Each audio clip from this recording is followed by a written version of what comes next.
Untuk kalian yang sedang merasa malu, ingat, Sepuh pernah beli apartemen di Basura dan ngetek Code Blue. Ini.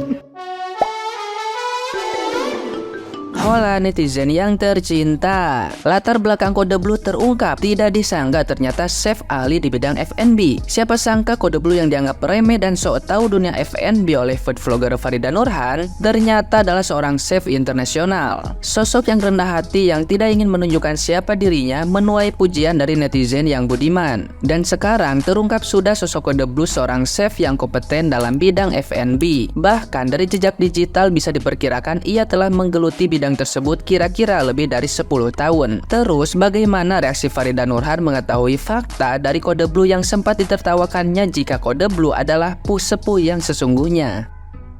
Nah, gimana nih menurut netizen yang terhormat? Silahkan berkomentar ya.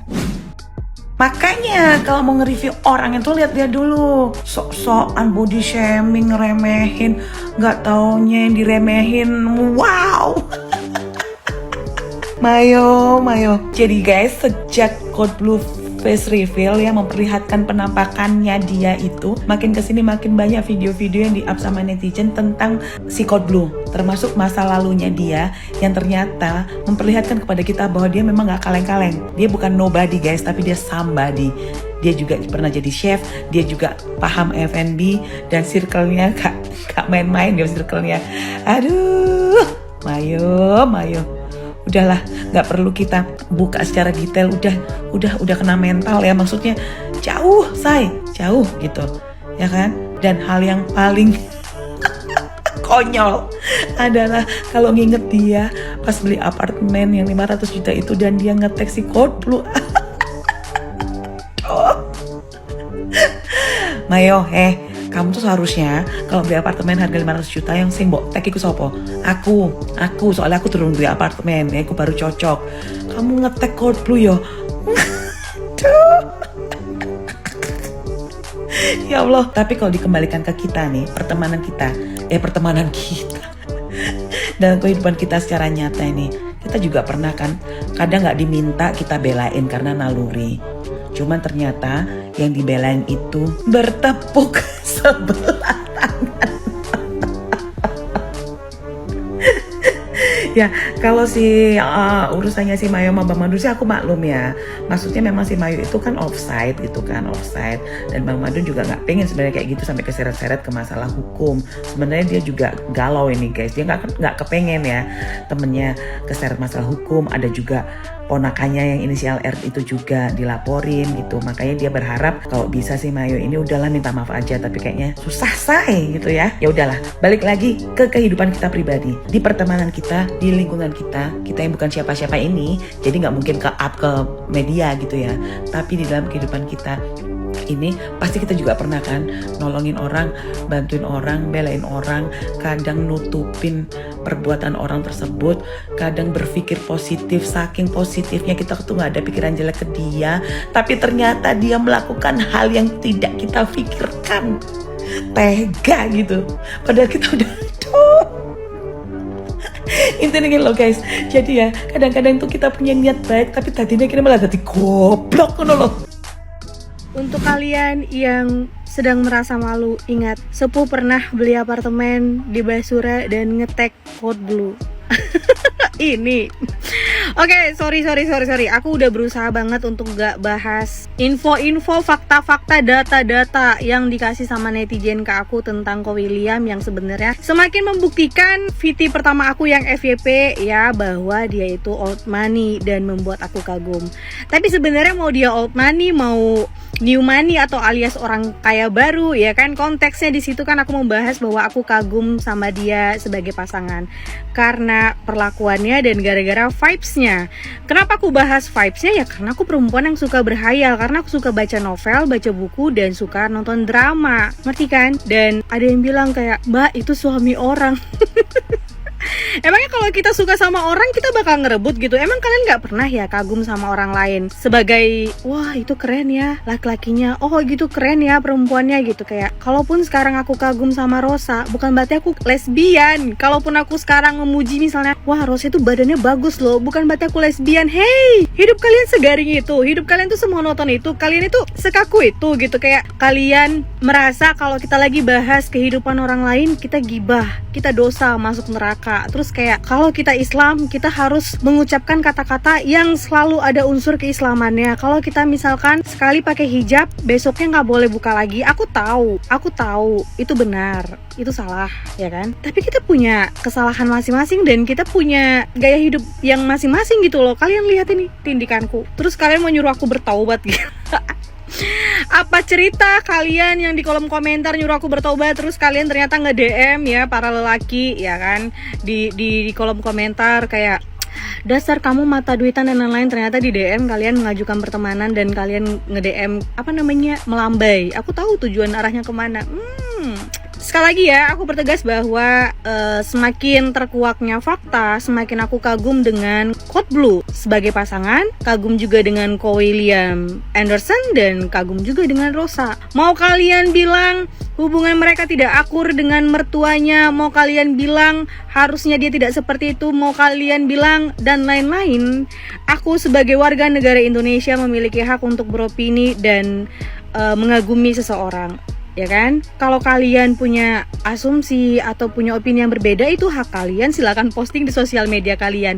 Kalian pun boleh mencak-mencak di kolom komentar, tapi jangan sampai kalian memaksa aku untuk memiliki opini yang sama.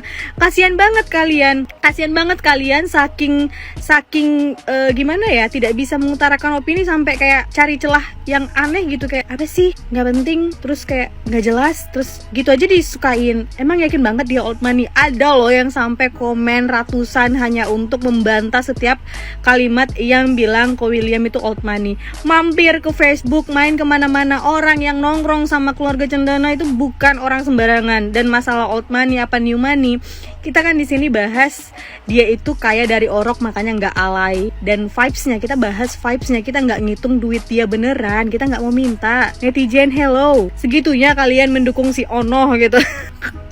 Aduh ya Allah, di luar konteks itu pokoknya aku makin kagum. Mau kalian makin kagum sama junjungan kalian, atau kalian kesel gara-gara ada perempuan yang memuji laki-laki lain, atau kalian kesel gara-gara aku punya kebebasan berekspresi yang sebegitunya, ya good luck ya buat kalian semua. Oh iya, BTW buat yang belum tahu kasus ini ya, ini kasus tentang seorang laki-laki yang penampilannya nggak kayak dukun, yang mereview makanan, yang kemudian bermasalah dengan seseorang gara-gara seseorang itu mau pasang badan, konon katanya ya, mau pasang badan, membela orang yang ingin dia bela, tapi anehnya saat orang yang dia bela itu berbaikan dengan ini, dia malah merasa tersakiti. Kayak bukankah damai itu indah gitu ya?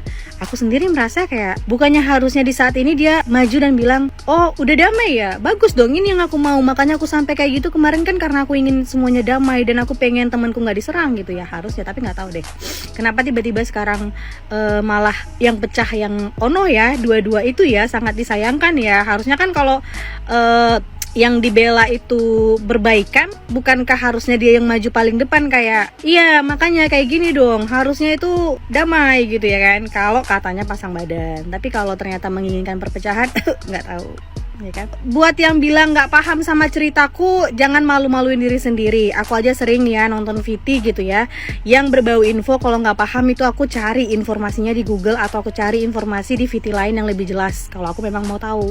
Bukan mempermalukan diri sendiri dengan kolom komentar bilang apa sih maksudnya nggak paham gitu. Karena apa?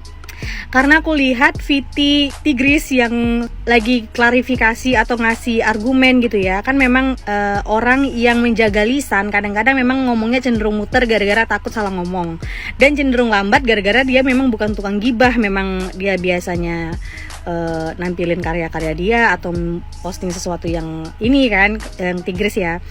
Terus netizen pada banyak dong yang komen kayak muter-muter maksudnya apaan sih, nggak paham dan lain-lain gitu. Kayak dalam hati ya Allah, gini aja nggak paham, pantas aja banyak yang komen di kolom komentarku nggak paham.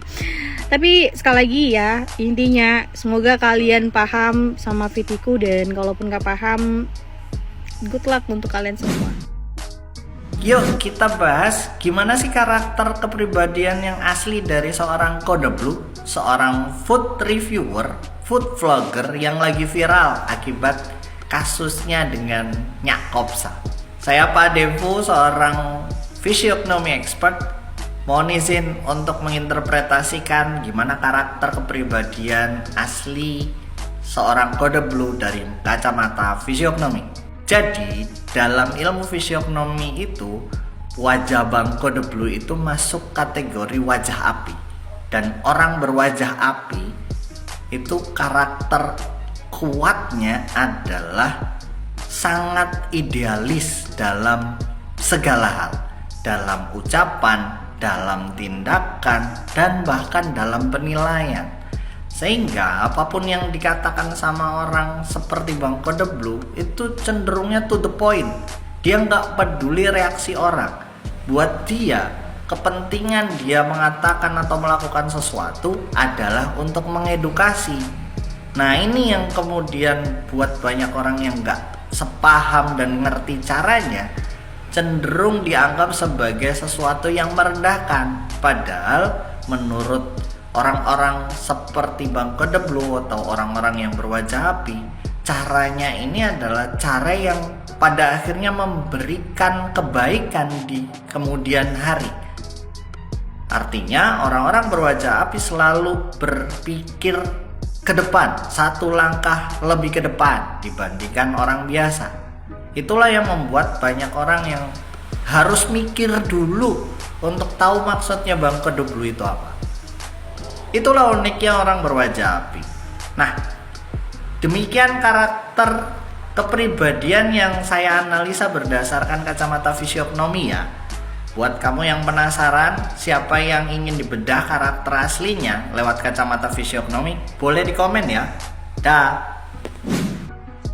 Gue udah sering banget pakai analogi ini. Lo nggak perlu jadi chef dulu untuk tahu kalau itu makanan nggak enak. Gila, gue udah puasa TikTok hampir sebulan langsung meledak-ledak semuanya. Tapi ya ngomong-ngomong soal food reviewer, gue tuh bener-bener berterima kasih banget sama orang-orang kayak Kode Blue atau Juju yang kalau misalnya review makanan tuh jujur sejujur-jujurnya. Karena gue pernah banget dan ini gue masih emosi sampai sekarang dan gue masih nggak rela walaupun itu harganya nggak terlalu mahal, tapi gue nggak rela. Gue pernah makan all you can eat dimsum yang harganya 150.000 ada di Tangerang. Gila, itu nggak enak banget.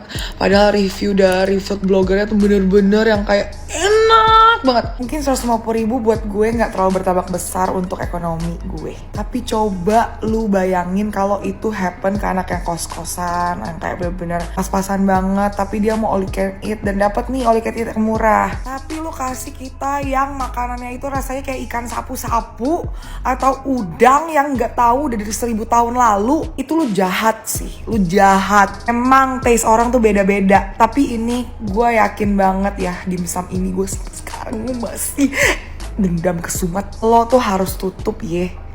All you can eat dimsum, tutup. Gue gak peduli ini bakalan dibilang lu matiin rezeki orang, lu yang mau matiin gue. Emosi ya itu 150.000, gue gak akan rela. Gue gak pernah rela.